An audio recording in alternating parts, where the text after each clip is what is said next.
Hoffaday and welcome to the final installment of the 27th Annual GSAT Conference. We begin today's program with the Executive Director of the Guam Developmental Disabilities Council, Jermaine Alerta. Hoffaday, I'm Jermaine Alerta. I'm the Executive Director of the Guam Developmental Disabilities Council. I want to thank each of you for watching this year's GSAT Assistive Technology Conference.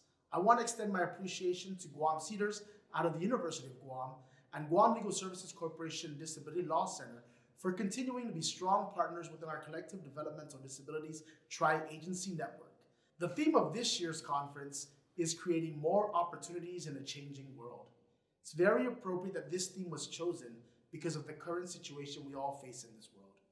More and more of us are learning or getting used to new ways of keeping in touch with each other using technology, whether it be for work or school, in our personal lives with our families and friends, or for purely social reasons. The use of technology and digital means is making it so convenient to remain connected. This year's conference will highlight and showcase the value that assistive technology has in one's daily life. During this conference, the topics discussed will focus around assistive technology in everyday life, in education, and in the workplace. You will hear from dynamic speakers who will share a wealth of information that can certainly be beneficial for anyone. Our network remains committed to improving and expanding existing services, and it is through events such as this conference which will help us attain this goal. Thank you and enjoy the conference. Caroline Phillips is a nationally recognized consultant in the field of assistive technology and disabilities. She has spoken on topics that include assistive technology, advocacy, self-determination, and living with a learning disability. Presenting now on building bridges for smoother transitions through assistive technology, here's Caroline Phillips. Hello. I am absolutely thrilled to be here with you for this 27th Annual Guam System for Assistive Technology Conference. It's incredible that it's been 27 years. That is something to celebrate. I am going to be talking with you about building bridges for smoother transitions through assistive technology, which is right in alignment with your theme, which is creating more opportunities in a changing world. Very excited to be here with you. This is also a talk that I have called AKA, also known as, Welcome to Creative Trail and Bridge Building 101. There are two images on this slide.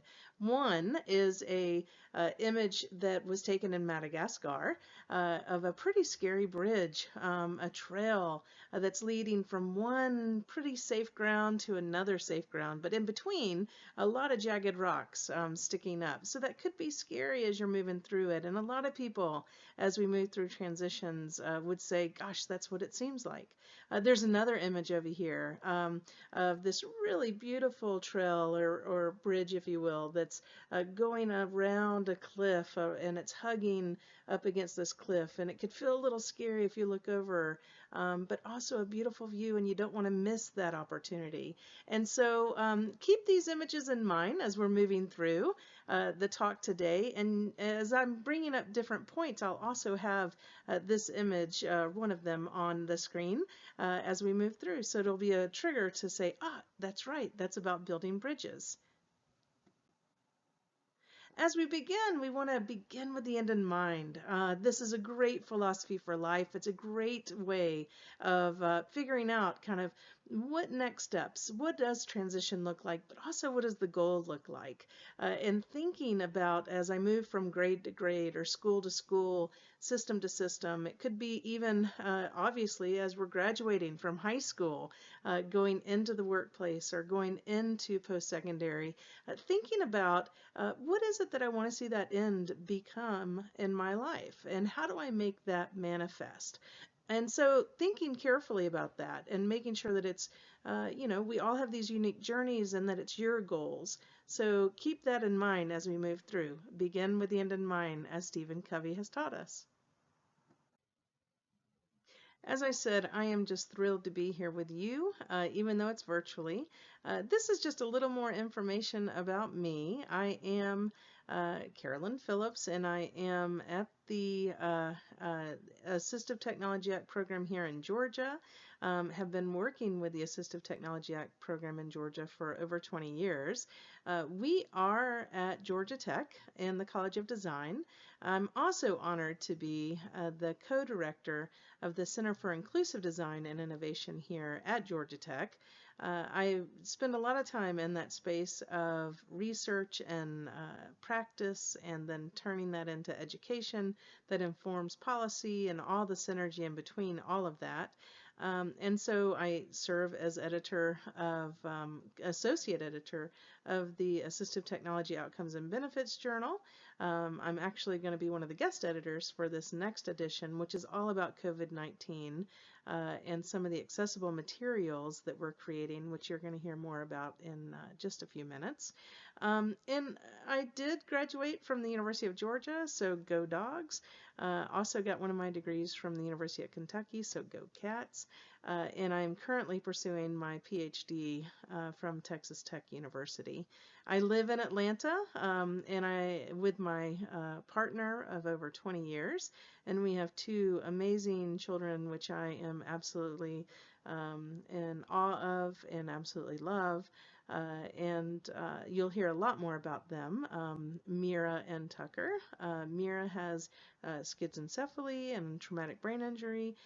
She uses assistive technology all the time, every day, and she talks about that. Tucker also uses assistive technology all the time.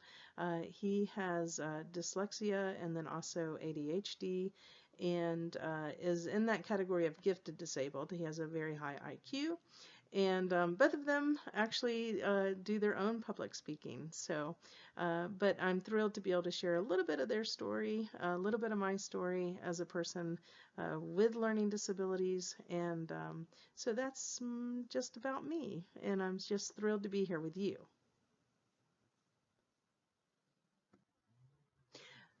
Beginning a path that leads to college or the workplace, getting ready for that can be overwhelming, no doubt about it. And so in this session, in this keynote, we're going to explore the collective role that each of us can play in promoting student success and really helping the transition plan, the path, go a lot smoother through the powerful role that assistive technology can play. I have witnessed this firsthand as a person with learning disabilities that depends on assistive technology, and then also see it manifest time and time again in the lives of people that I've worked with over my many years in the field, and then also seen it as a mom. So we're going to examine some of that. We're also going to talk about what are some of the trends and what are some tangible examples of resources, software, apps that can assist. And you'll learn a lot about that. I'm also going to be sharing information about COVID-19 and some of the accessible resources that we have created in partnership with the Centers for Disease Control and Prevention here in Atlanta and with the CDC Foundation, which is also here in Atlanta. It's been a challenging time, and I hope all of you are safe as we're collectively navigating this pandemic together. Our learning objectives are pretty simple. I definitely want to make sure that you are able to identify and discuss at least 3 apps, software solutions, what have you, when it comes to reading and writing, or reading or writing. Also be able to identify 3 apps or software solutions that can assist with productivity. We're going to be thinking broadly about what productivity is. So it could be mindfulness, it could be organization, it could be time management. We'll also be able to help you explain 3 built-in accessibility features. Sometimes the solution is in your pocket, right? Sometimes it's built into the computer that you're on right now. And we'll also be able to share information, and I want to make sure that you can share this COVID accessible CDC material information.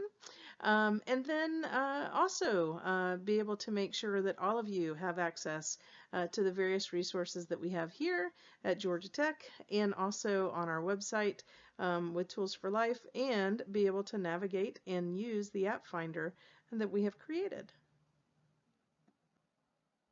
So this is an image of our CIDI, Centers for Inclusive Design and Innovation website. We have all kinds of resources here, webinars, a lot of great information when it comes to ICT, information communication technology accessibility, a lot when it comes to science, technology, engineering, math, STEM, Braille services, also services for people who have hearing-related disabilities, captioning and described audio services, and some tips around all of that.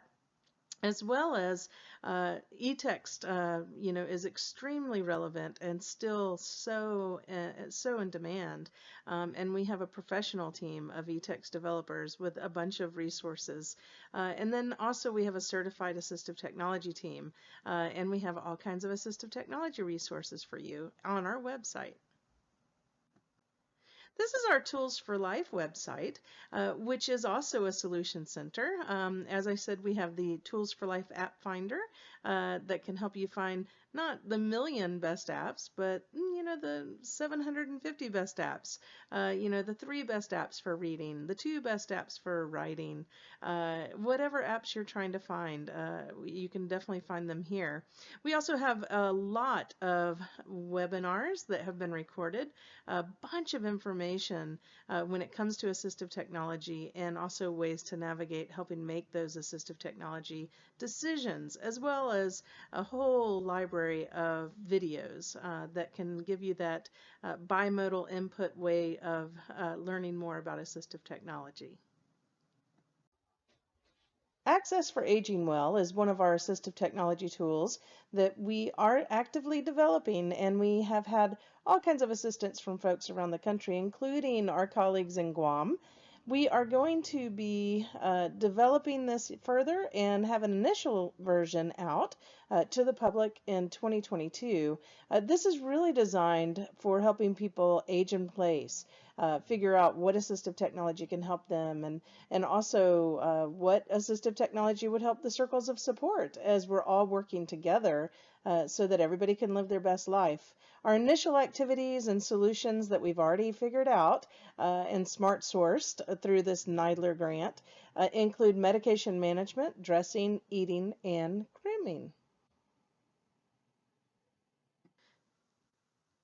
We also have the TechSage Rehabilitation Engineering Research Center, which is it's very unique. It's focused on research and also development and training, and it's got a lot of solutions on their website. Fascinating projects from telehealth, telepresence, to Tai Chi. All kinds of cool things, and you can go to our website and learn a lot more about this RERC. We also have the Wireless Rehabilitation Engineering Research Center. The mission of the Wireless RERC is to promote a transformative future where individuals with disabilities achieve independence, improved quality of life, and enhanced community participation. Some of the cool things that are included with this Wireless RERC's portfolio of projects include an app factory. It also has a lot of great policy. So you can go to that website and learn all about what's new and what's coming when it comes to wireless. Workplace. A lot of times we're looking for solutions for the workplace, and this workplace accommodation expert support system is definitely looking at that and examining that and coming up with real solutions for the workplace. The initial version of this is going to be available this October.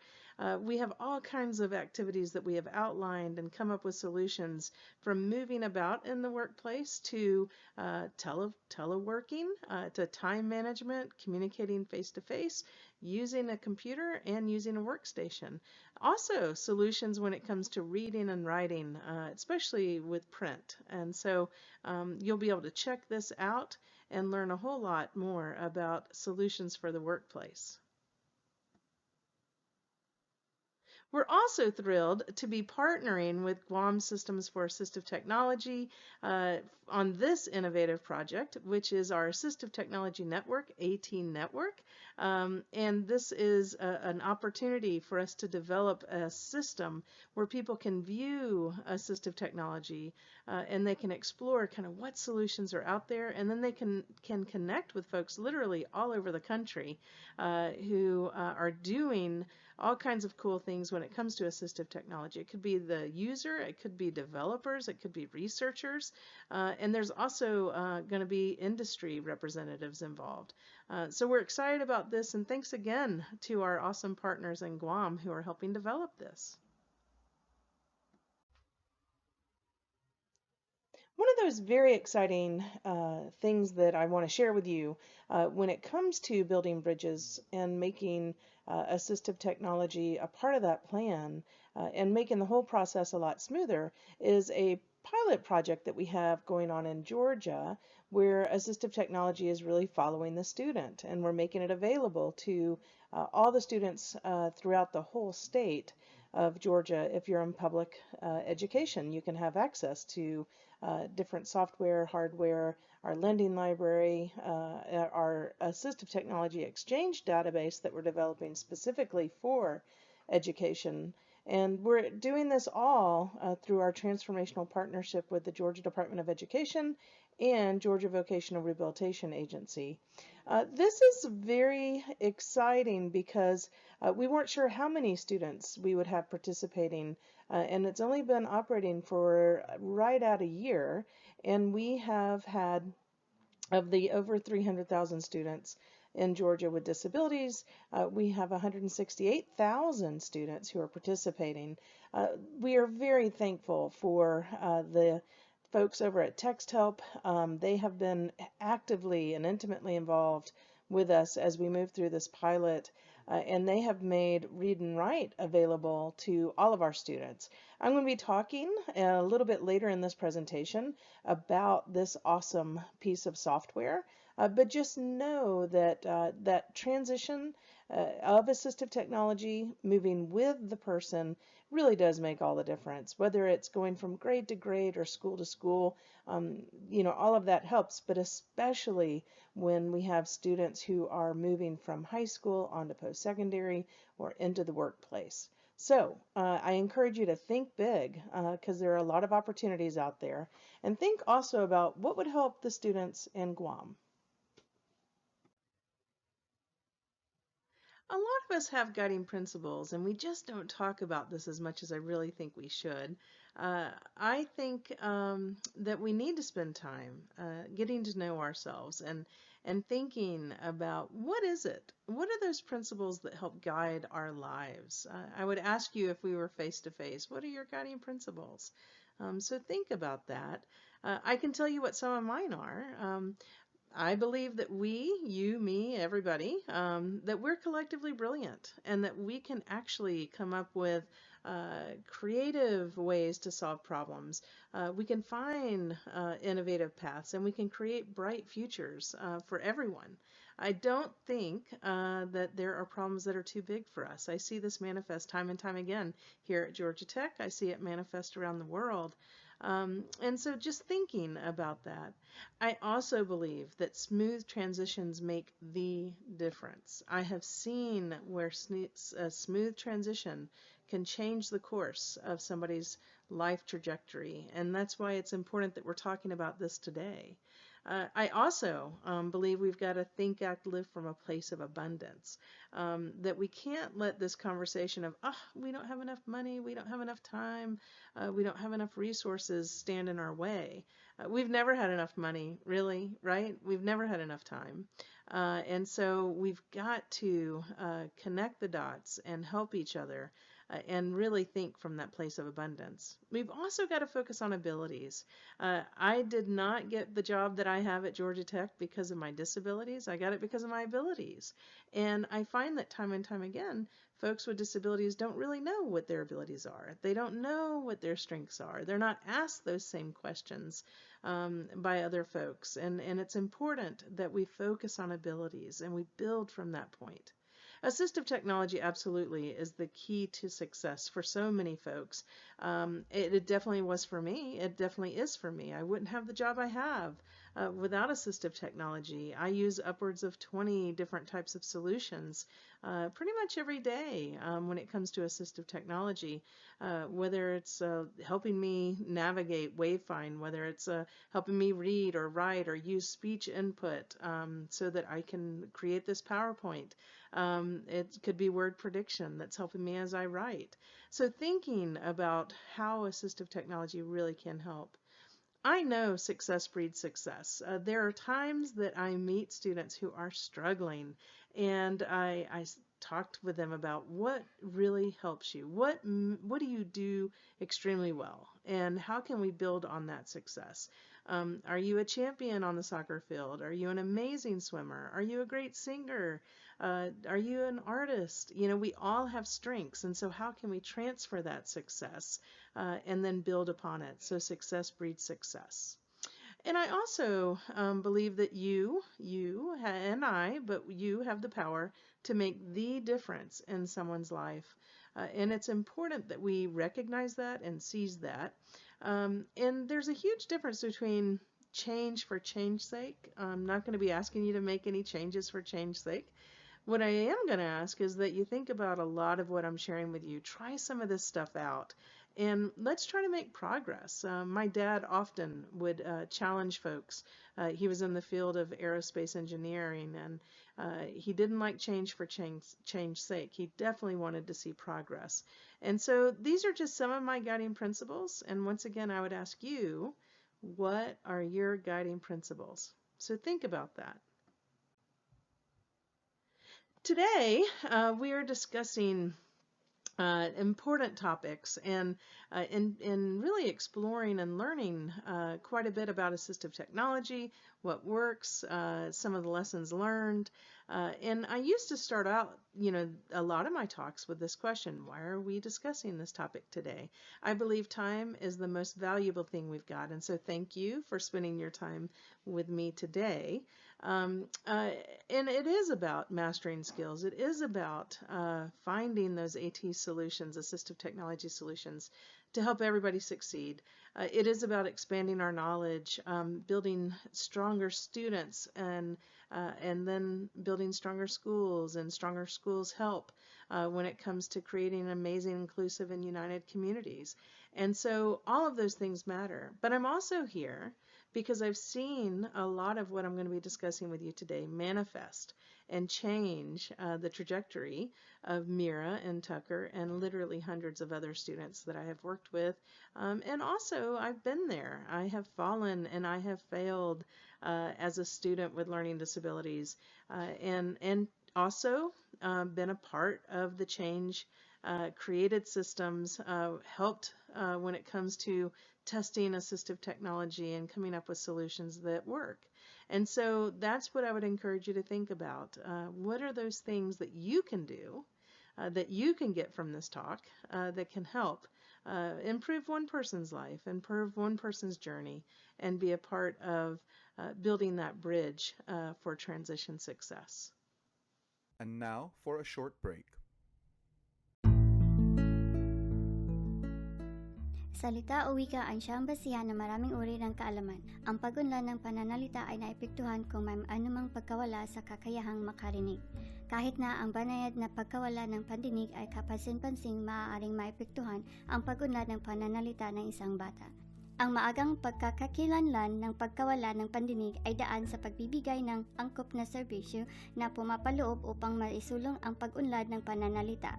Para sa karagdagang impormasyon tungkol sa programang Newborn Hearing Screening, tumawag sa 735-2466. Back to Caroline Phillips, guest presenter. So transition success, it really is dependent upon a lot of factors. And some of those key factors are having a plan. Benjamin Franklin said it well when he said, if you fail to plan, then you are planning to fail. And so I have that in mind often, and I often bring that up when I'm working with students. So it's important not just to have a plan, but for you to be a part of the plan, for the person with a disability to be the key player in the plan. It is your life, it is their life. And so Meera would tell you this, Tucker would tell you this, I would tell you this, that it's your plan. And so seize that and really grow that. Also, know yourself. What is it that makes you happy? What is it that gets you going? Who are you? And what can you contribute to this world while you're in this world on this life journey? And so I believe we all have something to contribute. And so part of that is that self-exploration. Who am I? What is my learning style? Am I a haptic learner? Am I a visual learner? Am I an auditory learner? Am I a combination of all of those things? It's also about honestly exploring. What do you want to do when you grow up? How are you going to contribute? My dad would, often say, that it's about being a good citizen. And so, how are we going to contribute to society as good citizens? And we all, once again, do have something to contribute. All work is meaningful, and so working is incredibly important. So, thinking about all of that. And what assistive technology do I need, do you need in order to accomplish these goals? So those are some of the key questions I want you to think about. When it comes to learning more about yourself, a lot of times it is about getting out there and exploring. We do that quite a bit. Tucker has a fondness for anything related to transportation, engineering, design. And so he wanted to learn more about race cars, and so we actually ended up going to the Indy 500 and actually ended up totally by chance meeting Mario Andretti and learning directly from him about some of the things related to design of race cars and aerodynamics. And those types of experiences, so I encourage you to get out there and experience where you can, contribute where you can. Part of getting to know yourself and being able to move forward in life is really being able to tell your story. Meera has a very powerful story. She is also one who wants to tell her own story. And so I love that she seizes opportunities too. One of her big goals, and this she had it on a vision board in her room, is she wanted to raise awareness about assistive technology and speech devices and show that she's just like anybody else. And so a few years ago, there was a opportunity. We didn't even know, what company this was or anything related to that. They were doing auditions for people who use assistive technology, and Meera, on her own, auditioned for this. And sure enough, she ended up in this very powerful commercial. It went literally around the world, translated into a lot of different languages, viewed by literally millions of people. And she has had people stop her on the streets, and she's also had people reach out to her and ask her about her assistive technology because they wanted to know more about it. They could benefit from it or what have you. And so she did create this really cool commercial. And so here is the video. I hope you enjoy it and know that you are welcome to share this. I think a lot of people benefit from seeing other folks in action. And I did want to let you know that these are actually her friends. This is indeed her soccer team. These are folks that she goes to church with and that she goes to school with. And it's just great because it just gives you a little slice into the life of Meera.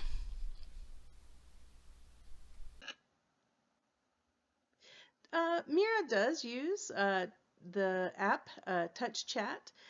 This is actually a screenshot of a blog that Touch Chat did after the commercial. And she uses an Apple iPad. She uses it all the time, and it definitely has helped her in communicating. So once again, it's about finding what is the best fit for you. a lot of times when it comes to having speech-related disabilities, that can be extremely complex, and yet Meera wanted to raise awareness about it. She is raising awareness about it, the power of assistive technology, and she is speaking up. It is her voice. She is applying for jobs, and she got a job. She is planning to go to an inclusion program for post-secondary, and she's doing that with her own voice. And it's only possible through assistive technology. There's a very close tie between success and failing. And I often tell my children, and I tell my students, and I tell folks that I work with all the time, it is great to try things. It's great to have stretch goals, and it is great to fail sometimes. I think a lot of our greatest successes are on the back of failures. And it's, when you fail, fail forward. Really embrace that. So, a lot of it does have to do with planning and planning for your successes, but also planning for times that you're not going to succeed. Planning and giving yourself space for failing, if you will. Meera has been going to her IEP meetings since she was in first grade. It is her life. It is her voice that needs to be heard in all of those meetings. I have been very frustrated, and I know Meera gets frustrated, and Tucker gets frustrated when folks do not presume competence, right? So it is not okay for folks to start judging and assuming that they know about somebody's intelligence or their abilities or what have you. Everybody needs to presume competence and also give folks the tools they need to succeed. I believe that it's important that we recognize that folks have the ability to learn. It's a matter of us coming up with those creative solutions. Meera often will tell you that it is her life and it is her plan. She needs to be involved in her plan. I totally agree. And she has these big ideas. I remember her telling me, I'm going to go audition for this commercial. And I had no idea that she was actually going to get picked. I'm so proud of her for shooting for that big goal and aiming and really making that happen. So good job. And it doesn't always work out that way, but it did work out that way this time. Choosing my assistive technology is another thing that she will often say. It's if she doesn't choose it, she's not a part of the selection process, then often she doesn't even want to use it. So a lot of times people ask me, how early should you start using assistive technology?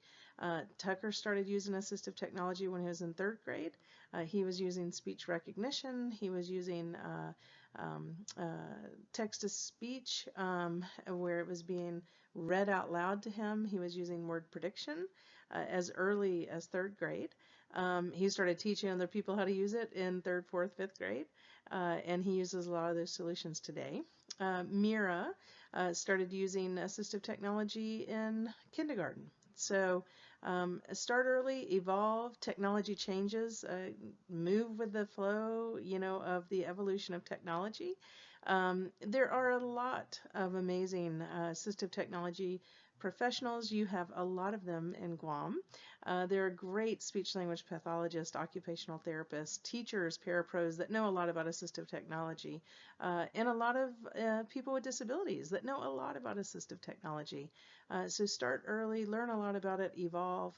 Another tip is that Meera would share is, using her assistive technology is very important. But truly, all communication counts. So if she answers your question with her voice, great, that counts. If she's signing, okay. And then using her speech device, great. So celebrate use of that device, but also realize that all communication counts. Meera does speak up a lot. She believes that everybody needs to know their rights, and that's important. And she definitely has had to need a need for understanding her rights. And she's done a great job speaking out, being an advocate, being a self-advocate. She got to vote for the first time this year, and she was thrilled that her candidate of choice won here in Georgia, her candidates actually. And our yard was full of signs where she was advocating for what she believes. And she does tell folks all the time that she is going to go to post-secondary inclusion programs.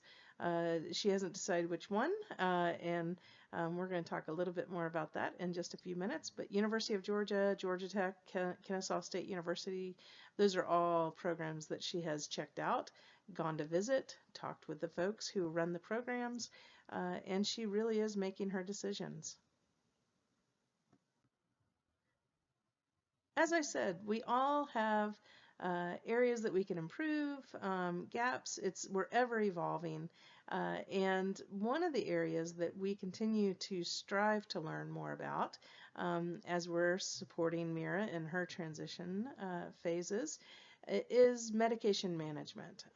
We have tried all kinds of solutions, and we will continue to try solutions because we know that in order for, and Meera will tell you, in order for her to be truly independent, she needs to know how to manage her own medicine. And so these are a couple of the many solutions that we have tried, we are trying. Could be an automatic medication dispenser that ends up helping us and helping her be independent. Or it could be the pillpack.com. They organize medications into pills into a specific packet. They actually put the date and time on those, and it's super easy when it comes to navigating that. So all kinds of solutions. Don't give up. Try before you buy. Get in touch with your ATAC program because there are solutions. It's just a matter of figuring out which one works best for you.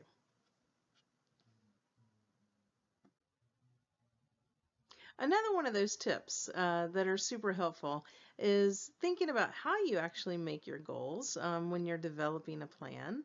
And so Meera would tell you, Tucker would tell you, I will tell you, that it's important to create SMART goals. And what I mean by SMART goals would be specific, measurable, obtainable, relevant, and time-bound. So think about that. Are your goals specific? Are they measurable? Obtainable? Are they relevant? And are they time-bound?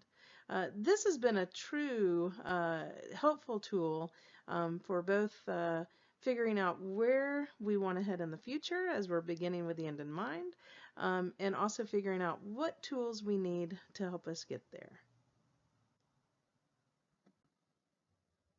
So, examples of SMART goals manifesting. Meera, as I said, absolutely is interested in developing her own goals. Those goals include this statement that she made here. I want to go to college in 2022. That is indeed a SMART goal, on many levels, SMART goal. But it is definitely specific. It is measurable. It is obtainable. It is absolutely relevant, and it is time bound. So she has addressed a lot of that in just that goal. It'll be nice to zero in even more as she has in the second goal here, which is I want to get a summer job at an independent living center in 2021. And so once again, another SMART goal. It's measurable, it's very specific, and that's great. She wants to get a job after graduating from the post-secondary inclusion program. Not as specific, but still very, helpful to have. And so still in that, headed towards the SMART goals of helping others, helping babies. She loves babies. Being a parapro. Maybe a certified nursing assistant, perhaps working in technology development. And then another very specific goal, she wants to get married. She wants to have 2 children. That's very specific after college and after she gets a job. So just, think about that and think about how having that SMART goal really can help when it comes to beginning with the end in mind and thinking how you want to move forward on your life journey. There are all kinds of options when it comes to post-secondary inclusion programs, and I wanted to make sure that you are aware of these. Meera definitely wanted to make sure that you're aware of these. I remember when the post-secondary inclusion program started, there were maybe 12 when I first started getting involved with these, and now there's over 300. Meera the other day was like, I have over 300 options for college, and that's very exciting. Check it out. All kinds of paths and all kinds of ways to get where you want to go. It's just a matter of having that plan and knowing what the options are. So, as we're thinking through all of this, I did ask Meera, I said, hey, do you have any advice for our fellow friends and citizens in Guam? And here's just some of her advice. She said, be kind. I know y'all are kind. I'm try to be kind. Use assistive technology. That's good advice, especially since this is about assistive technology. Be the change. Be the change. And I think that is powerful. She also, I think this is powerful too, is learning how to tell her story and let people know, things like, I have seizures, but I'm okay. Understand that I'm smart. That was very powerful, that statement, even though you may not understand me at first. And so I appreciate you letting me share a little bit about Meera. There's a great picture of Meera here when we were in Seattle at the Amazon headquarters. Meera actually worked with the Amazon Echo team, and they developed a really cool app that Meera helped with just thinking some of that through and some of the development called Tap to Alexa. And that's exactly what I'm talking about is, I'm so proud of her for seeing a need for change and then helping be that change. And I encourage all of you to do that. So we all have different areas that we can contribute to. A lot of the greatest inventions in the world actually were born out of need. And a lot of them were born out of the disability community. Very creative, very cool community that we're in. And I encourage you to keep thinking and helping develop. And now for a short break. Ilengguwahe fundamento ni Megay na tiningog. Zanggin malingoy fanhungok niya ipatgon sempri inafektay lengguwahe niya. At suka dididi hiningongong niya ipatgon sempri tikabali si lengguwahe niya. Zanggin tough magatsay defektun manhungok niya ipatgon. Adzo na sinya mas behafa mas mauling na sitbisyu para wabansay tiningog lengguwahe. Para más información y programa pwede manhunguki nuevo na Finanyago, por favor hagan el número 73522466. Back to Caroline Phillips, guest presenter. So, as I shared with you, I think it's very important that we learn to tell our story. And I've got to tell you, when I said that I have failed my way to success, that's very true. I did not know that I had learning disabilities when I was younger, when I was in school. I struggled so much, and I would, test into programs, and then I would be kicked out of the programs. It was incredibly frustrating because I didn't understand, and a lot of people didn't understand about my learning disabilities, about my dyslexia. And that was incredibly frustrating. My parents, I just am so thankful for my mom and dad for never giving up on me and telling me that, hey, it's okay. We're going to hang in here with you. And I appreciate that. I would come home with a C on a couple of C's, several C's on my report card. And my mom was like, well, see you later. You passed, even though I wanted to be, and I knew I could be that A student. And so The good news is that when I was moving through high school and into college, I had a couple of folks. My mom was an educator. She knew something that she was always saying, God, you're so much smarter. It's okay. We'll figure this out.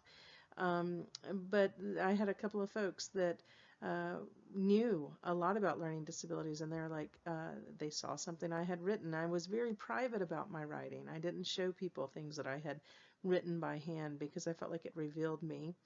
And so, sure enough, they encouraged me to get tested. I did get tested, and there was no doubt, conclusive, absolutely conclusive, that I have learning disabilities. That was the first time I saw my dad cry at that meeting. It was, I think, a very painful thing for my dad. Um, but it was a very freeing moment for me because I really was looking for answers, and I knew something was going on. I didn't know how to solve it, and I wouldn't be here without that struggle, without that diagnosis, and definitely without assistive technology. It definitely laid the path for me um, to be where I am, and I'm very thankful for that. So I do think there's a gift to disabilities. There's a gift to dyslexia, and I'm very thankful for that. I really celebrate that I think differently. I think that's one of the secrets to success. There are sometimes people ask my opinion because they're like, "You're going to see this differently," and I think, "Yep." Because I'm so dyslexic, but it's great that they see that as a positive. Um, there's a poem that I wrote here, and this was actually published in a book, and the title of the chapter actually is "Numbers and Letters Stand Still." And the poem is about some of my own struggle. When it comes to exactly that, is getting numbers and letters to stand still and trying to be understood by other folks. And so when I read this, I definitely feel that pain. I definitely can go back into that moment of why I wrote this, when I wrote this. There are times that I feel this, the other day, I was like, so frustrated. And once again, thankful for assistive technology. So I'm going to read this for you now, and this is very much what I have experienced. So, up and over, and in between. The letters, words, paragraphs wash over me, like a thunderstorm in Georgia on a summer afternoon, full of sound and fury. I am drenched and overwhelmed. I search the puddles, now muddy. I sift and sort and wash clean the thoughts. I hand these thoughts to you. I am struggling to be understood by you. Do you understand? I am clear as mud. And there are times that I do feel that way. And I think that I'm not alone in that. And that's why I feel like us telling our story, us understanding each other, is so important. And so thank you for listening to that poem and hearing just a little bit about my story. The thing that's also important is that we know how to talk about our disabilities. And I still find folks who are saying, oh, I have a learning difference, or I'm differently abled, or what have you. We do not gain anything by not embracing the term disability. I proudly say I'm a person with a disability. Disability gets us connected to rights. It gets us connected to accommodations. It is something to be proud of. It is. That's very much how I feel. So, my specific learning disabilities are dyslexia. I definitely have a difficult time learning to translate printed text into spoken words. Not easy for me. Dysgraphia, so the deficits, the difficulties with writing. Dyscalculia, so when it comes to letters, absolutely number reversal. All of that is a part of it. Auditory processing, so that auditory piece is also something I struggle with, differentiating the little sounds. There are times that I truly, just can't quite understand what's being said. And so I use captioning all the time. You can always tell when I've been watching TV, the captioning is on. And it's not so much a hearing thing, it's actually the way my brain takes that information in and processes it. So thinking about all of that and being able to talk about that is important, because knowing how to say those things also helps when it comes to figuring out what assistive technology solutions can help, what strategies can help. And that's where I encourage folks to get to know as much as they can. Know yourself, learn more about your disability, so that you can figure out those solutions and those strategies and be further along your path. So, bimodal input helps so many people. It definitely helps me with learning. So if I can see it and do it, it makes a huge difference. As I said, captioning is one of those examples. Being able to see captioning and actually hear somebody talking at the same time, and having both of those inputs at the same time, it definitely makes it so that I will remember it, which is great. There's some really cool research around that. And there's also a lot of software packages that allow for that, where you can see it and hear it. Text Help does that. ClearoRead does that. Snap and Read, Browse Aloud, all kinds of cool solutions that help with that bimodal input. So I would encourage you to pay attention to that. The other thing I would encourage you to pay a lot of attention to is considering cognitive load. There are a lot of folks out there that are creating content. If you are creating content, think about the cognitive load. There's an image over here. It's the universe infographic elements. It is incredibly informative and way overwhelming. And I think that sometimes when we're looking at this through the lens of accessibility, when we're looking at it through the lens of cognitive disabilities, really just taking some of that information back, reframing some of it, and we would get so much further. So it's important to find that balance and that sweet spot for learning.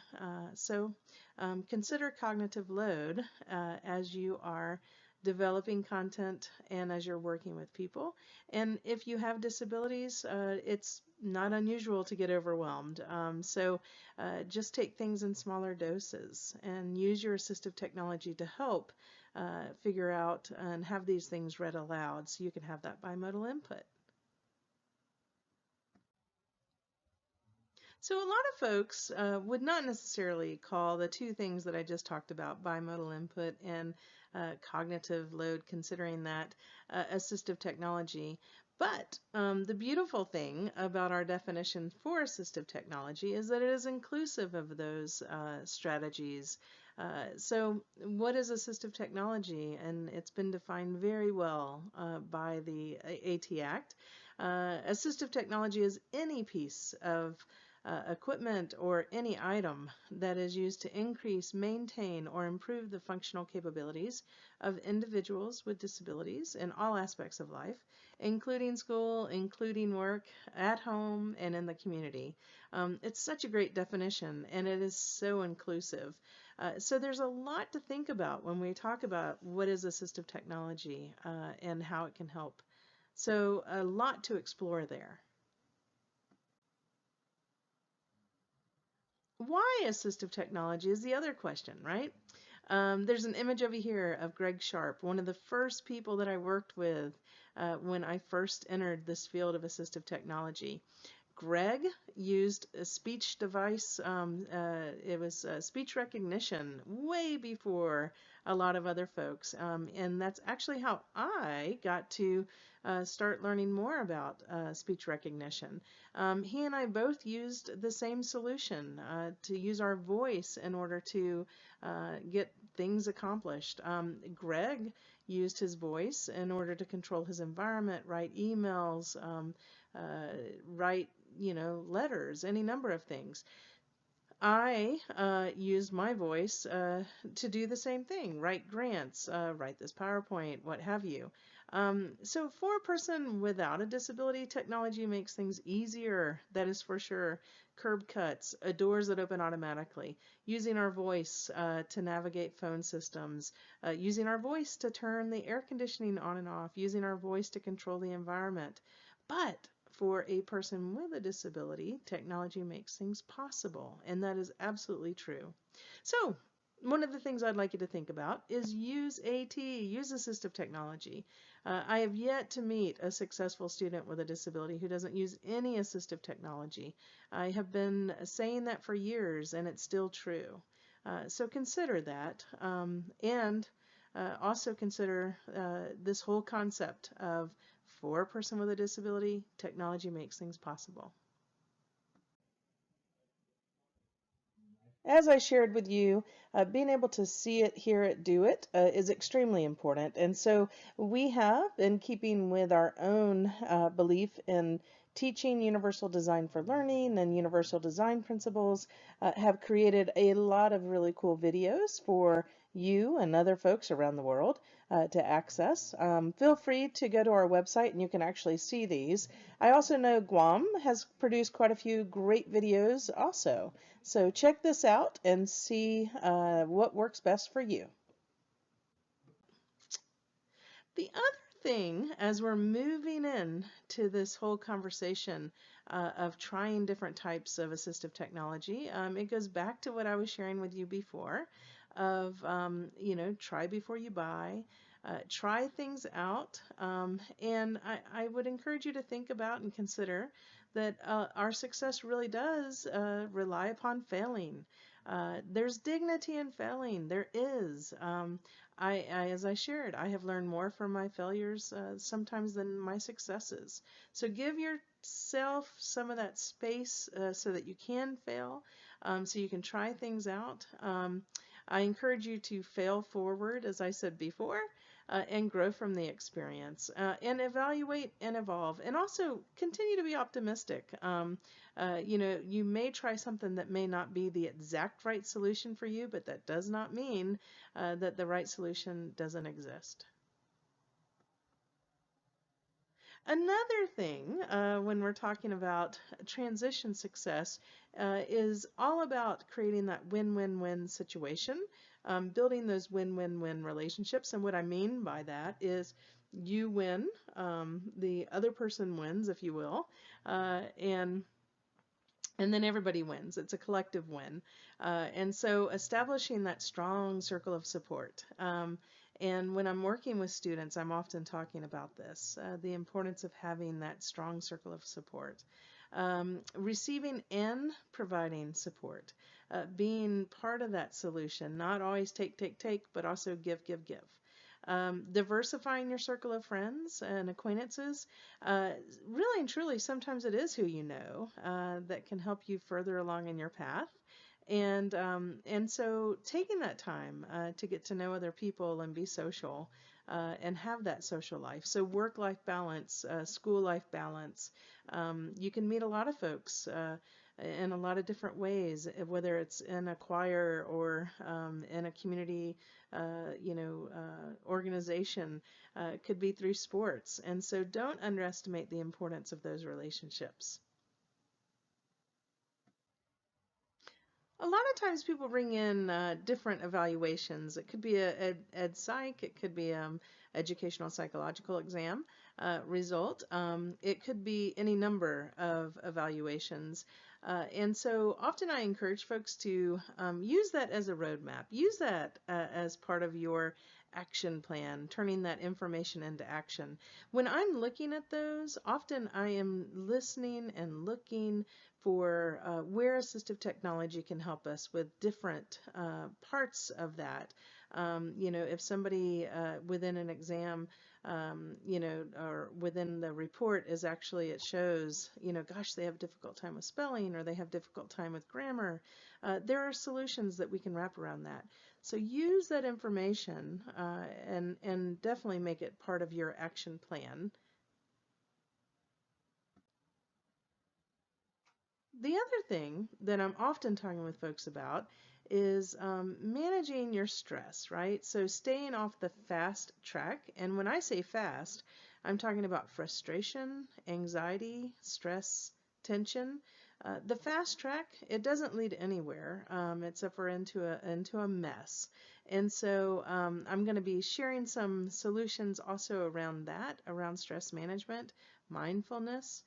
And so I encourage you, as we're moving through this conversation, to think about that and stay off that fast track. Ergonomics is another one of those areas that I think is often overlooked. When I'm working with folks with assistive technology, I'm often talking to them about their positioning. Even if it's somebody with ADHD or learning disabilities, cognitive disabilities, a lot of times, especially now during this pandemic, we are spending a lot of time on computers, and so maybe not getting up and moving around, having that intake of oxygen, getting that blood flow. And so if you're slumped over, if you're not positioned correctly, it can shorten your muscles. It can put stress on your back, compress your spine, and it can inhibit learning if you're not getting oxygen into your brain, into your lungs. So breathe in, breathe out. This is often, if we were face to face, I would see everyone sitting up and stretching and all of that. So I encourage you to do that if you feel so inclined.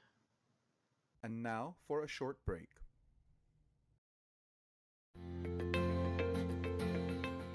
The Guam System for Assistive Technology, also known as GSAT, is a federally funded program administered by the University of Guam Center for Excellence in Developmental Disabilities, Education, Research, and Service, Guam Cedders. Our mission is to increase Guam's access to assistive technology through providing services and AT device demonstrations. Did you know that individuals with disabilities and their families living on Guam can borrow a device from our lending library for up to 30 days? The device can be used at home, school, or in the workplace. We also have an Acuity loan program to assist individuals with disabilities and their families with financing to purchase assistive technology. If you would like to see our lending library or model home, or if you would like more information about the Acuity loan program, give us a call at 735-2490 or visit our website at www.gsatcedders.org. Back to Caroline Phillips, guest presenter. The other piece that I think is important as we're talking about, assistive technology and folks with disabilities, is recognizing that we have indeed been a community that has been marginalized for years. And mainstream technology is absolutely evolving, and it's becoming much more universal, and that's great. Tim Cook, chief executive at Apple in 2013, was at Auburn University and said this very profound piece where he actually acknowledged that people with disabilities are in a struggle to have their human dignity acknowledged. They're frequently left in the shadows of technological advancements that are a source of empowerment and obtainment for others. No doubt that is part of why so many companies are now making technology that's much more inclusive, that is absolutely helping the whole community move out of the shadows into the mainstream, into the light, And so I encourage you to think about what is built in. Maybe the solution you're looking for is a mainstream solution, and that's a great thing. So keep your mind open about how those solutions and could manifest what it is that you really need. And don't be surprised if it's actually something, once again, that's in your pocket already, or on your computer that you already have. So a lot of the apps that I'm going to be talking about and the solutions I'm going to be talking about, you can find within our Tools for Life app finder.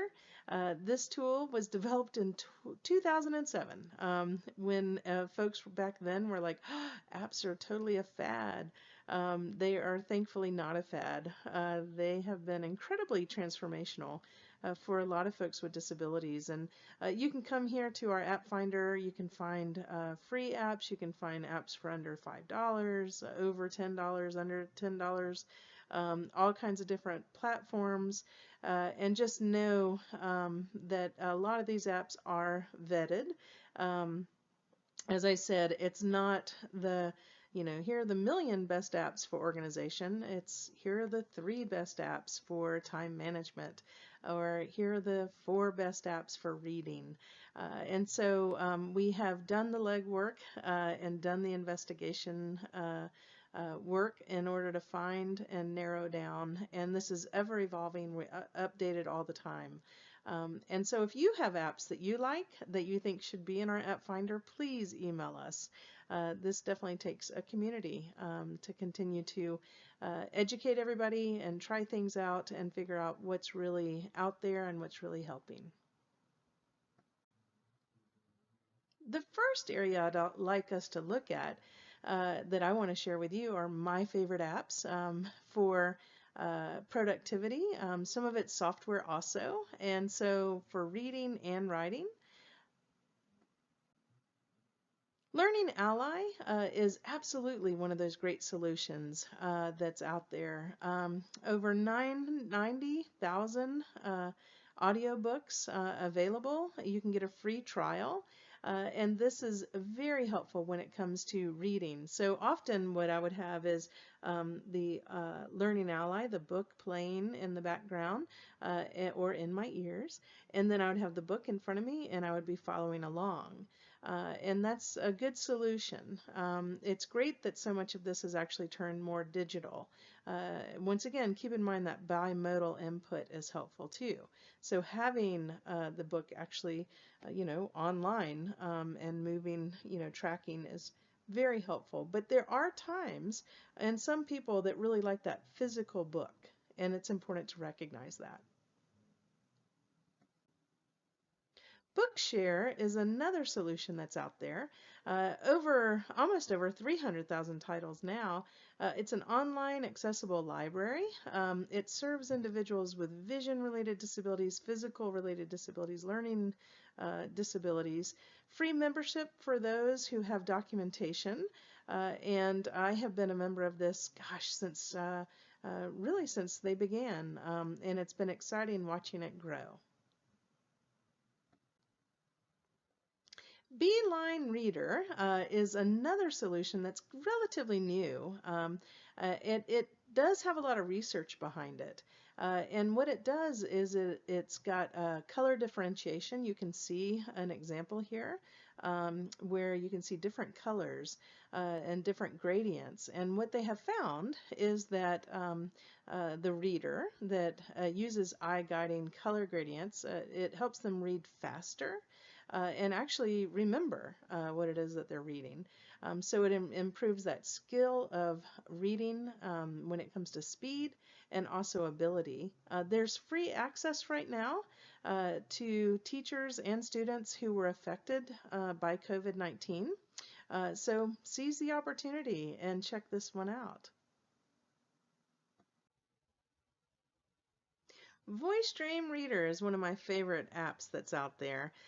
This is an accessible reading tool that can really meet you where you are. It can be tailored to suit your needs.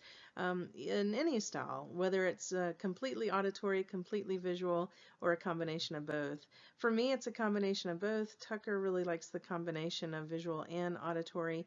Meera prefers it to be auditory, so it's great that it has that range. It does feature optical character recognition, which is a great thing when you're scanning in documents. It does have controls too, which allows you to customize it, and that's another feature that I look for in assistive technology. It supports EPUB and also DAISY files, and it is on iOS and Android. So I encourage you to check it out.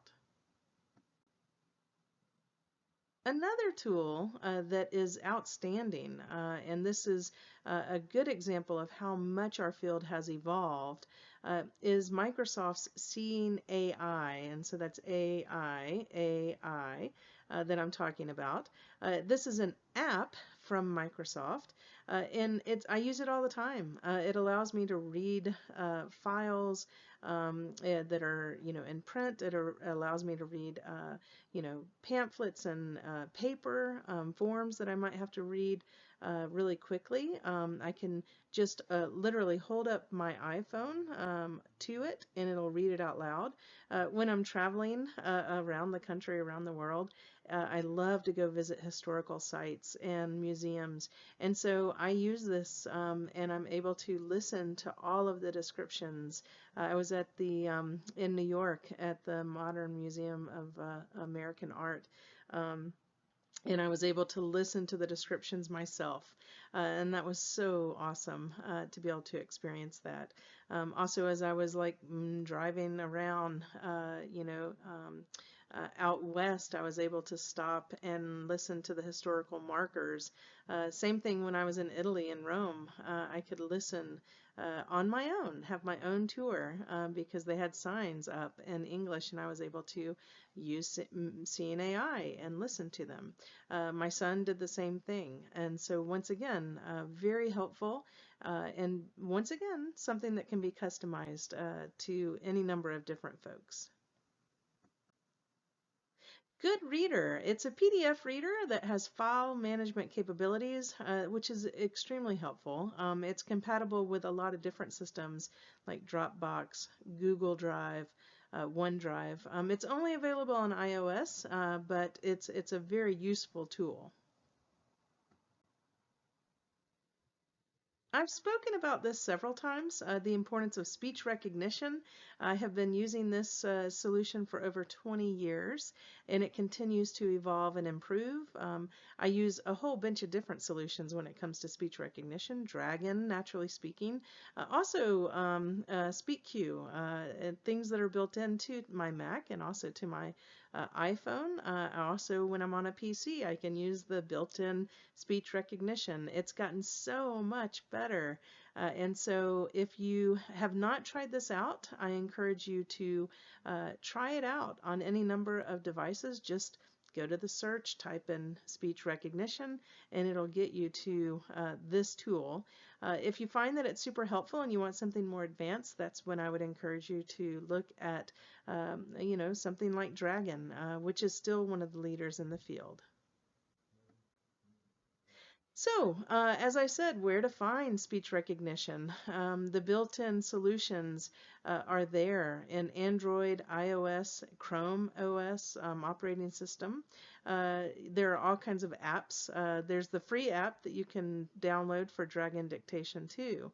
And so look at those solutions. You do have to think differently when you are doing any kind of work that requires speech recognition.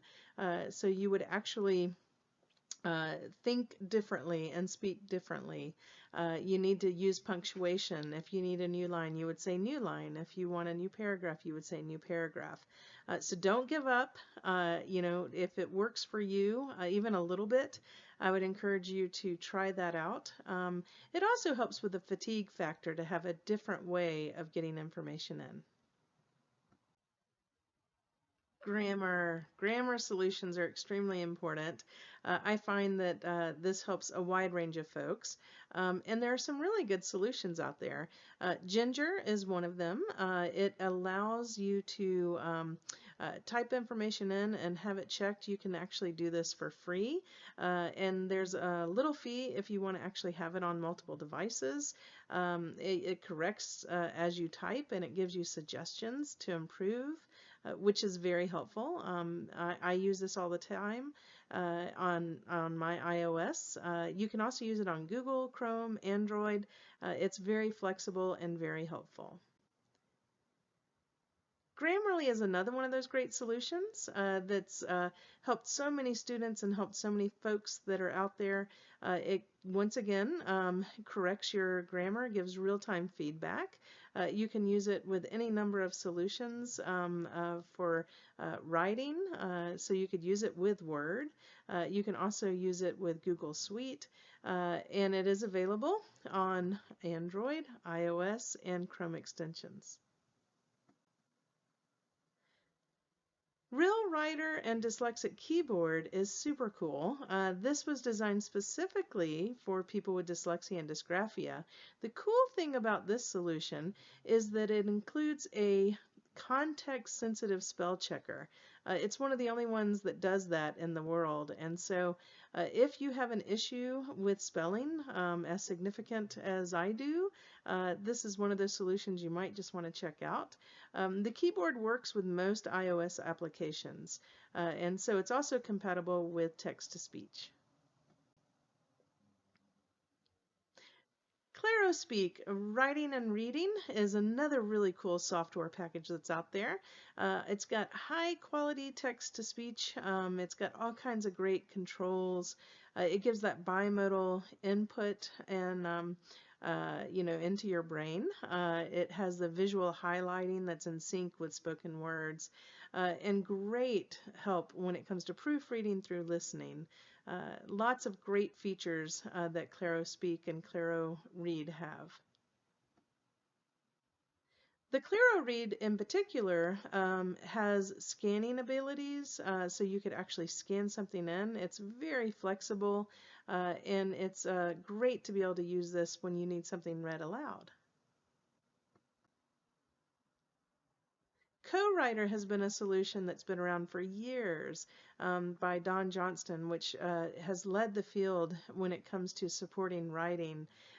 They have also designed Co-Writer, continued to have it evolve so that it works across a lot of platforms, including Chrome and Google. You can use it on an iPad too. It's very flexible and once again supports concentration. It's also got excellent technical assistance. Snap and Read is one of my favorites. It supports reading, and it could be a standalone or it could work together with Co-Writer. Once again, it works across many platforms, and so and it's very intuitive. I have been able to get people up and working on Snap and Read literally within minutes. Read and Write is one of my absolute favorite solutions. As I said, they have been excellent partners for me as a learner, as a student, and also as somebody who is working with dyslexia. This is a very flexible and very intuitive tool. It has a great toolbar that has icons. It also can have words on it. It's got a picture dictionary as well as a very in-depth thesaurus so that I'm not using the same words over and over. The word prediction is one of the best in the world, and it also allows for a lot of us who need study skills and study tools to highlight and to collect different highlights all together. So many good features in this tool, and once again, a company that is focused on continuing to push the field forward, which is great. You can use this across multiple platforms. I use it on my Mac. I also have used it on my PC. My children use it on their Google, their Chrome extensions. So really amazing what they've been able to do, and I encourage you to check this one out. As I have shared with you, the solution you may be looking for, it could actually be built into the laptop you're using, the desktop you're using. And so I encourage you to go and check this out. Windows has an ease of access, a whole suite of features. These include a wide range of things that help when it comes to reading and writing emails. It allows, like narrator when it comes to editing documents, browsing the internet, any number of cool features. You can also get high contrast mode. You can have all kinds of even tutorials and setting up what it is you need. It could be the magnifier that would work best for you. It could be even some mouse features or keyboard features that you're not even aware of.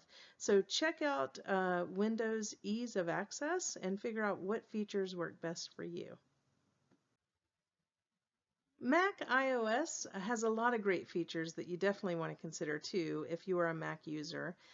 These, much like the ease of use that you find in the PC world, include things like VoiceOver, having this screen read to you, upsize so you can actually have this dynamic zoom and magnification.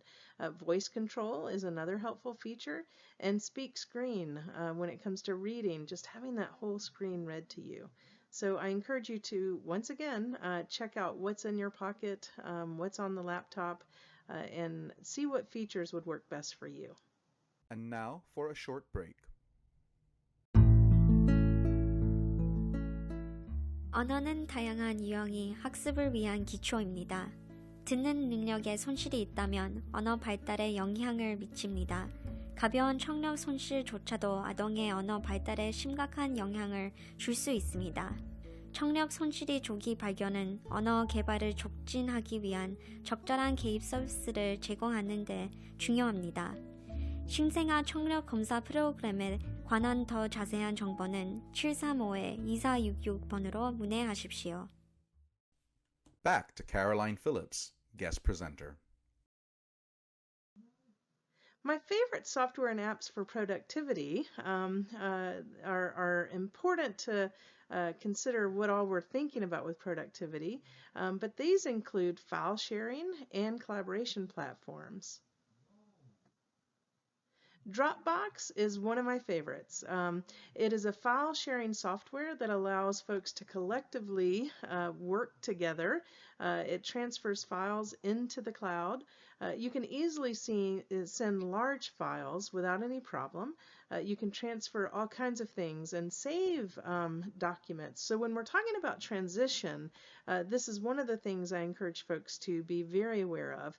You can keep a lot of your files, your IEP files, evaluations, any number of things on Dropbox, and it just makes it much easier to use and to find different documents when you need them.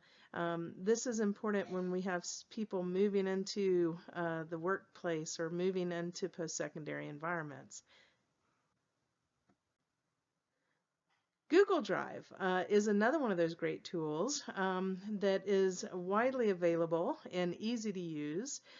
You can store, share, collaborate, once again, on files. You can view content while offline, which is a great feature that's not as easy to do with Dropbox and some of the other tools that are out there. This is available also on most platforms, so I encourage you to check that one out too.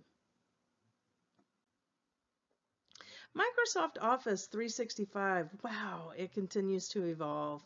And the prices are coming down, and they are actually very reasonable for most folks. A lot of people have access to this through the school system or through university systems, college systems, technical school systems, and also within the workplace.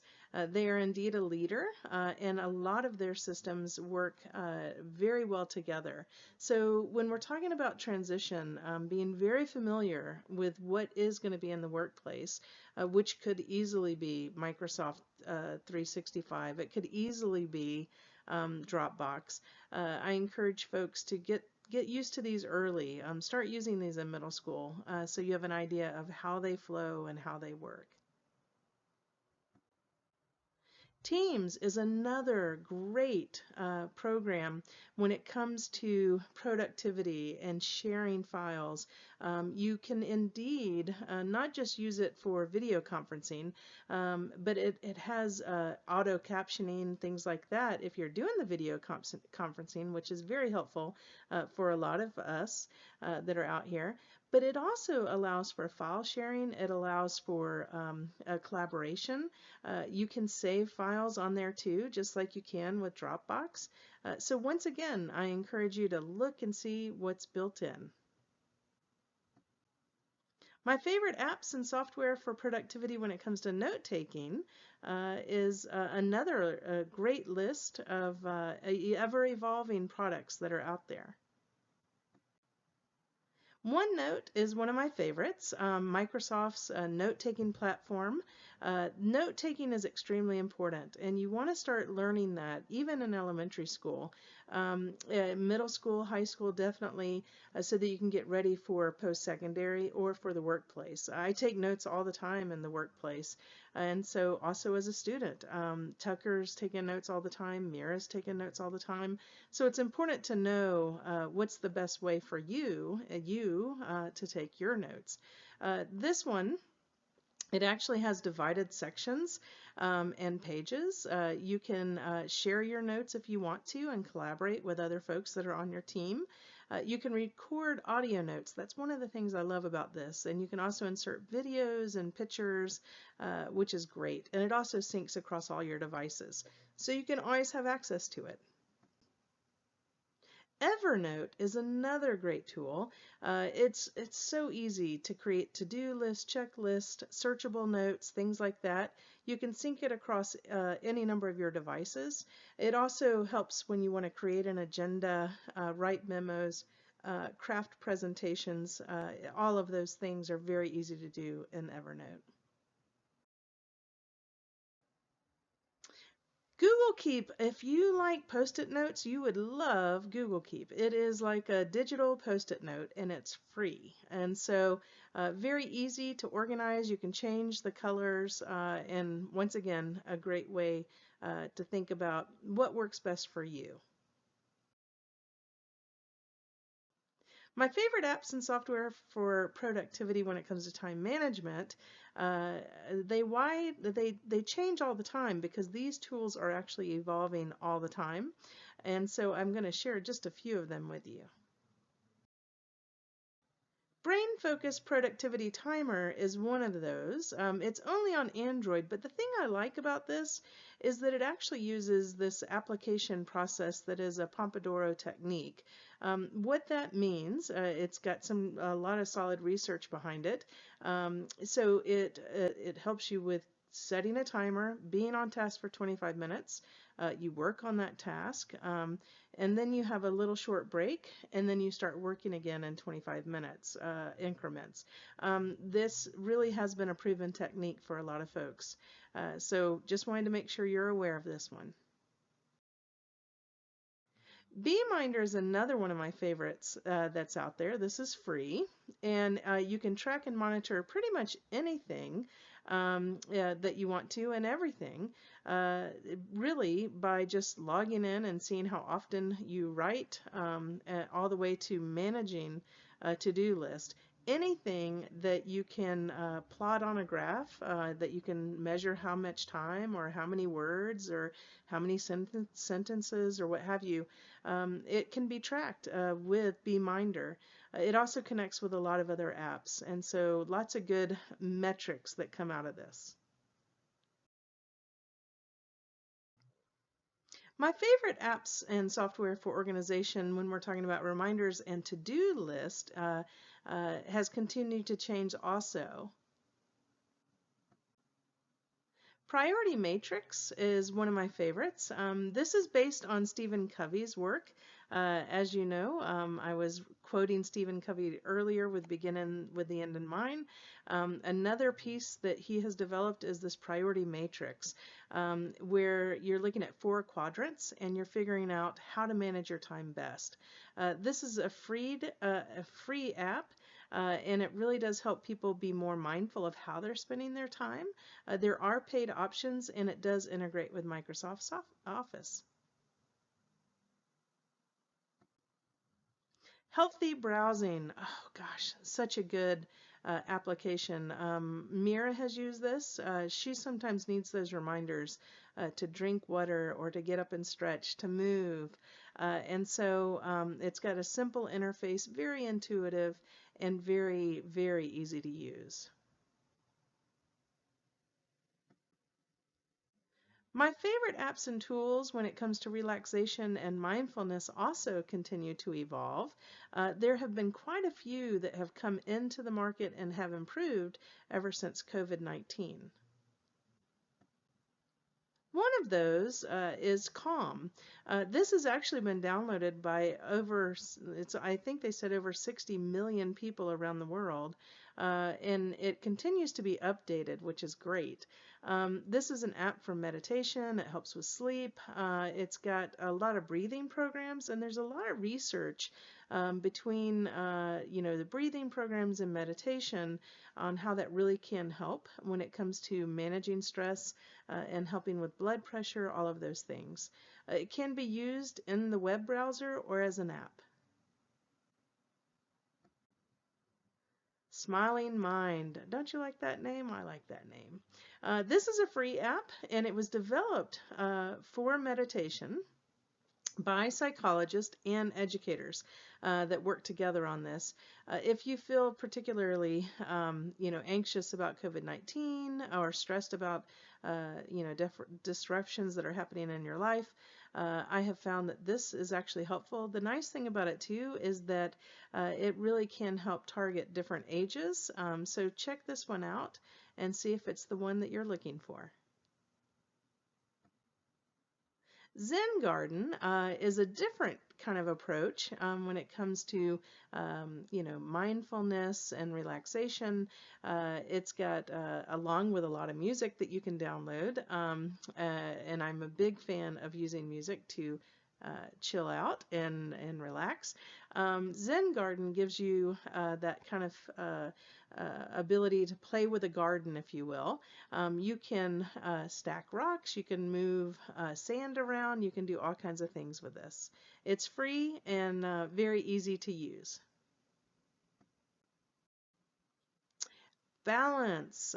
This is about meditation and sleep. It is very good when it comes to winding down and helping people get ready to just relax.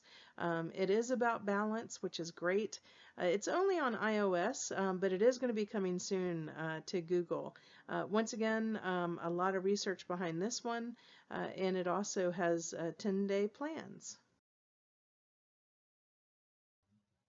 So as we're talking about meditation and mindfulness, really and truly, this has been a tough time, and I do hope, as I said at the beginning, that all of you are safe and well. It's been a challenge for all of us, and especially those of us within the disability community. I'm very aware of a lot of the accessibility needs that are out there. We have been for years working with public health agencies and emergency agencies on trying to make materials more accessible and making sure that folks can get the message.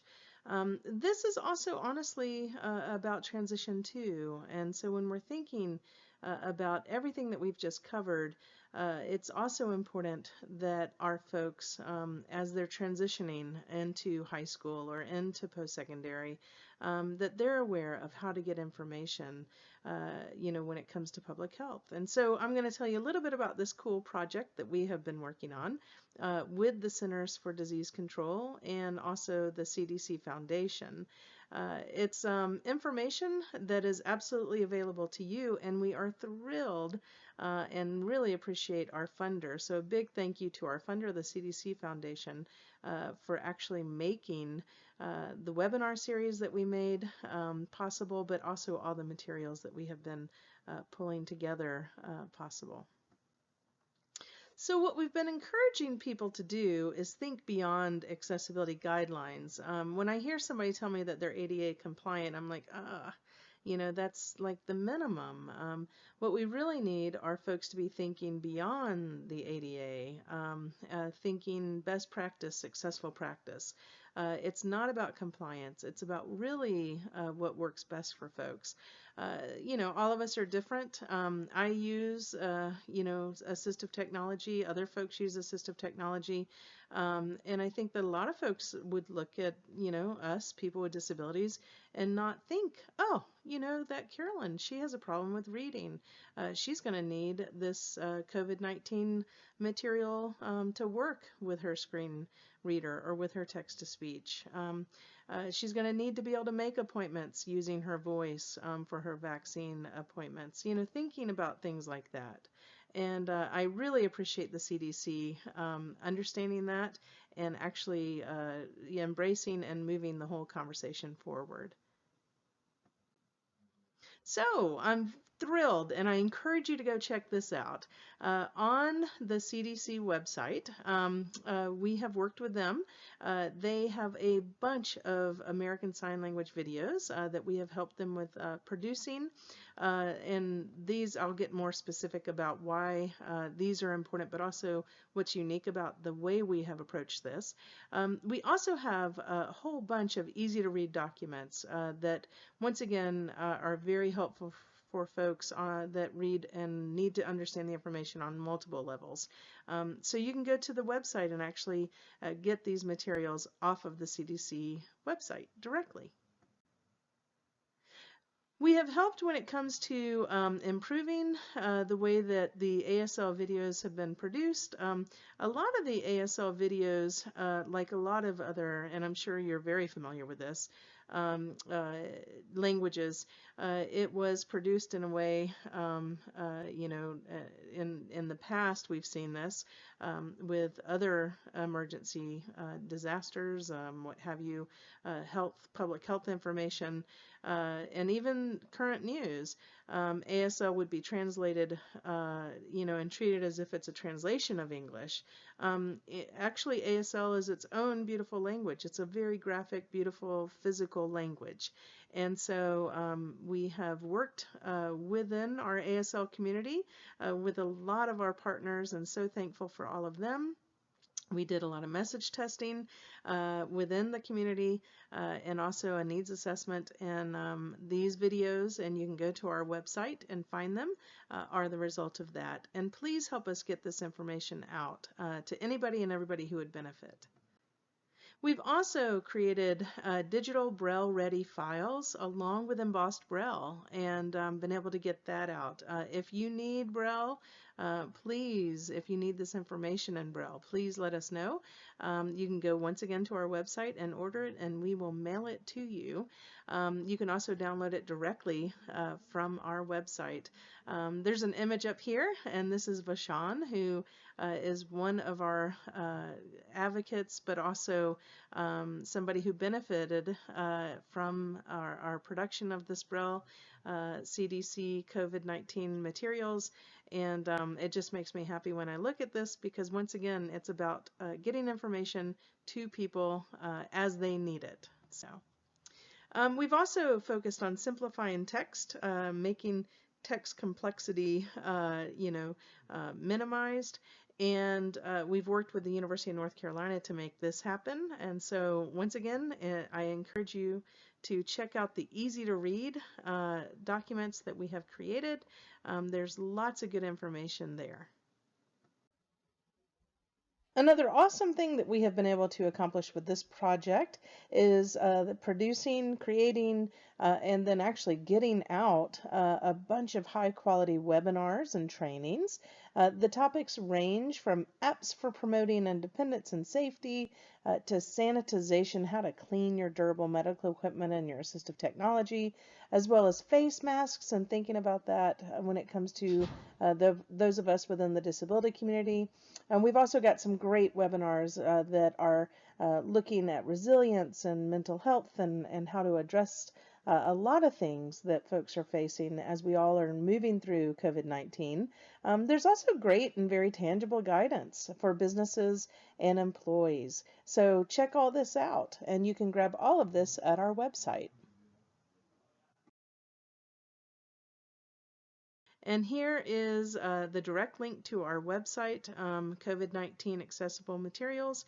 It's on our CIDI, Center for Inclusive Design and Innovation, so cidi.gatech.edu/COVID, and you can get all of these materials. So as I wrap up, I just want to encourage you to begin with the end in mind. Think about all of these things that we have talked about. There's a bunch of really good resources out there and tools that we want to make sure everyone's aware of. We really can accomplish so much if we're there to support each other. And I encourage you to really embrace what are your goals, get to know yourself. So as we're thinking about successful transitions and helping create a successful life journey, there are a lot of things that we have covered, and so plan for success, plan for it, in school and work and life. Really be able to tell your own story. We all have a story to tell. What's yours? I would love to hear it. Listen and learn. Be able to tell that story, but also be able to tell it, in a way that people want to listen and learn from you. Try, fail, try again. There's dignity in failure. And when things get off track, if you're on that fast track, get off the fast track. Use some of those meditation apps that I just shared, and some of those solutions. But I encourage you to evaluate and evolve. Explore and use assistive technology. And also, I encourage you to laugh much and celebrate your successes. I think sometimes we don't celebrate as much as we really should. And so I encourage you to celebrate. Send me information about your successes. I would love to know if there was something that you learned from this that you found helpful, and also something that I could learn. I would love to hear from you. So thank you. Thank you. I hope all of you continue to stay safe and that you will be well and really enjoy this conference. What a great, great program y'all have. The Guam System for Assistive Technology and that team is outstanding, and so honored to be here with you, and I do hope that you have learned something in this talk. Such an honor. And so if you have questions, feel free to email me. I do see this as the beginning of a conversation. It didn't just end because the presentation's over. Know that I am here as part of your tribe, part of your network, and I do hope to hear from you. So thank you. As I said, time is the most valuable thing we've got. And so thank you for the great honor of spending some time with me as we explore how to build these bridges so that everyone can live their best life. Take care. Plus your feedback on building bridges for smoother transitions.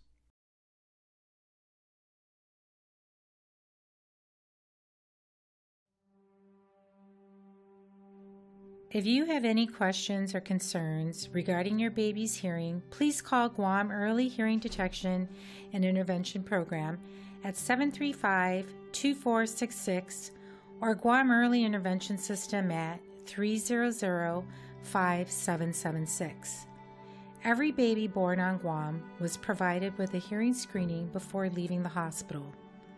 Newborn hearing screening is conducted both at the Guam Memorial Hospital and at Saguamanyagu. From birth, one important way babies can learn is through listening and hearing. Although most infants can hear fine, at least 1 out of every 1,000 babies born in the United States have hearing levels outside the typical range.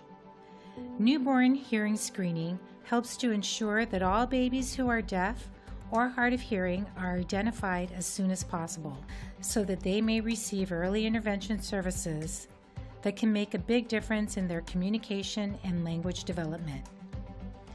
Hearing screening is important because hearing loss is invisible. Babies may respond to sounds by startling or turning their heads towards noises or familiar voices. But this doesn't necessarily mean that they can hear all the sounds around them and everything we say. Babies who are deaf or hard of hearing may hear some sounds, but still not hear enough to understand spoken language. Even a mild hearing loss can interfere with communication and language skills development. This hearing screener measures echoes that are produced by the inner ear. A tiny probe is placed just inside the baby's ear canal. Specific tones are played into the baby's ears. Healthy, normal hearing ears will send back robust echoes that are collected by the same probe. This screener is quick and easy to administer. It takes less than 5 minutes to collect echoes from each ear. This test is painless. Sometimes the child sleeps throughout the entire procedure. This test may be performed while your baby is sleeping, in a quiet awake state, nursing, or having a bottle. If your baby doesn't pass newborn hearing screening, it doesn't confirm the presence of hearing loss. More testing is needed with an audiologist that has the experience and the specialized equipment needed to diagnose and confirm the presence of hearing loss. The audiologist will also provide recommendations regarding amplification systems, hearing aids, or other rehabilitative services. If you have any questions or concerns, or want to have your baby's hearing screened, please call Guam Early Hearing Detection and Intervention at 735-2466 or Guam Early Intervention System at 300-5776. If your baby is identified with hearing loss, treatment and early intervention with a team of providers should start as soon as possible. Just like hearing children, children who are deaf or hard of hearing can achieve many things. Studies show your baby will have the best chance of spoken language development, close to that of hearing peers, with early detection, rehabilitation, and intervention by 6 months of age. The earlier, the better.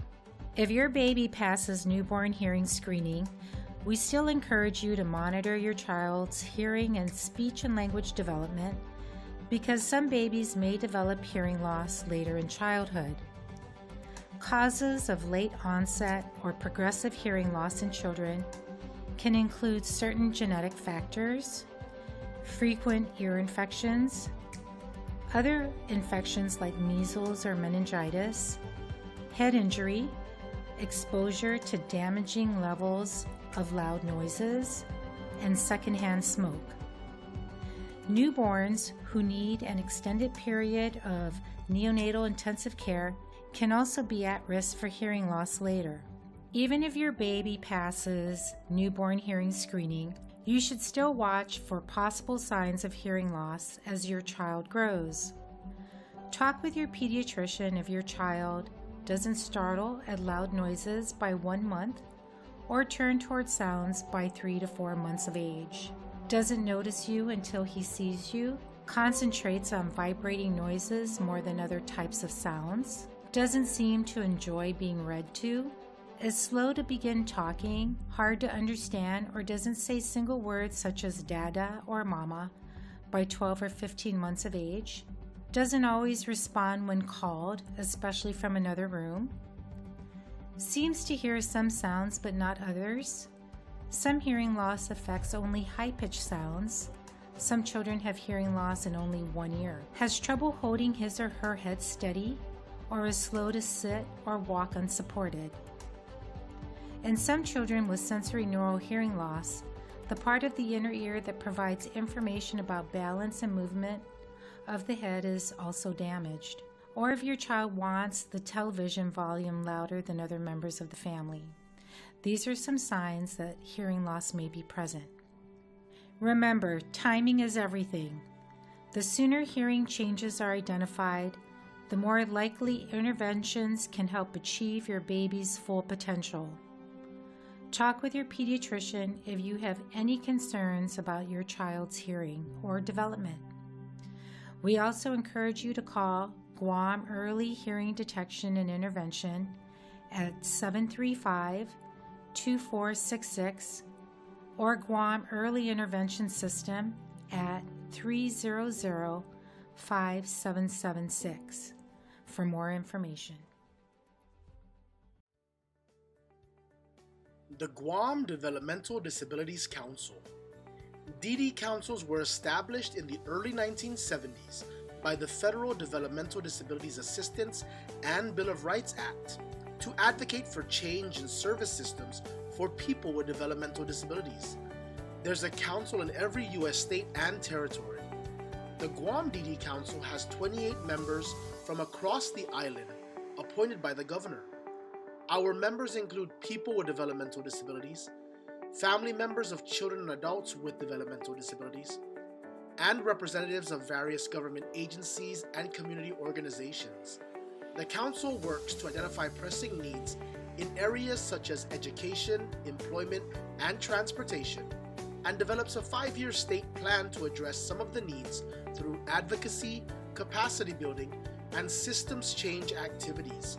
Some of those activities are carried out by our Council members and staff, while others are through collaboration with our Disability Network partners. Throughout the year, our Council participates in various events, including meetings, outreach fairs, trainings, conferences, forums, and community projects.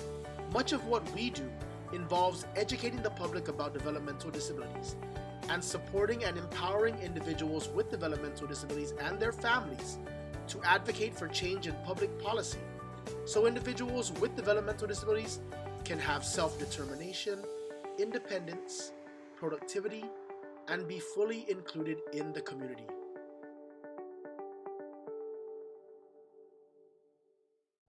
Howdy, my name is Leah Abalon, and I'm the Research Associate for the Guam System for Assistive Technology.